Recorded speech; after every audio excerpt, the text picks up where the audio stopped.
আন্তর্জাতিক অপরাধ ট্রাইব্যুনালের সাবেক প্রসিকিউটর তুরিন আফরোজকে উত্তরার তার বাসা থেকে গ্রেপ্তার করেছে পুলিশ। গত ৭ এপ্রিল রাতে তাকে গ্রেপ্তার করার তথ্য দেন উত্তরা পশ্চিম থানার ওসি হাফিজুর রহমান।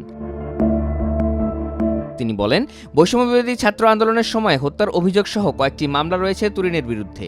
এসব মামলায় তাকে উত্তরা ৩ নম্বর সেক্টরের বাসা থেকে গ্রেপ্তার করে থানায় নিয়ে আসা হয়েছে। ২০১৮ সালের সংসদ নির্বাচনে প্রতিদ্বন্দ্বিতার জন্য আওয়ামী লীগের মনোনয়ন চেয়েছিলেন তিনি। যুদ্ধাপরাধের বিচারে ২০১০ সালে গঠিত আন্তর্জাতিক অপরাধ ট্রাইব্যুনালের প্রসিকিউটর ছিলেন আইনজীবী তুরিন আফরোজ। ওই ট্রাইব্যুনাল গঠনের ৩ বছরের মাথায় প্রসিকিউটর হিসেবে দায়িত্ব পেয়েছিলেন তিনি। জামায়াতে ইসলামীর সাবেক আমির গোলাম আজমের মামলাসহ গুরুত্বপূর্ণ বেশ কয়েকটি মামলা পরিচালনায় তিনি ভূমিকা রাখেন। তাকে ২০১৭ সালের নভেম্বরে জাতীয় নিরাপত্তা গোয়েন্দা সংস্থা ও পাসপোর্ট অধিদপ্তরের সাবেক মহাপরিচালক মোহাম্মদ ওয়াহিদুল হকের বিরুদ্ধে ৭১-এর যুদ্ধাপরাধ মামলা পরিচালনার দায়িত্ব দেওয়া হয়। তবে ওই মামলা চলার মধ্যেই ২০১৮ সালের মে মাসে ট্রাইব্যুনালের সব মামলা পরিচালনার দায়িত্ব থেকে অব্যাহতি দেওয়া হয় তুরিনকে।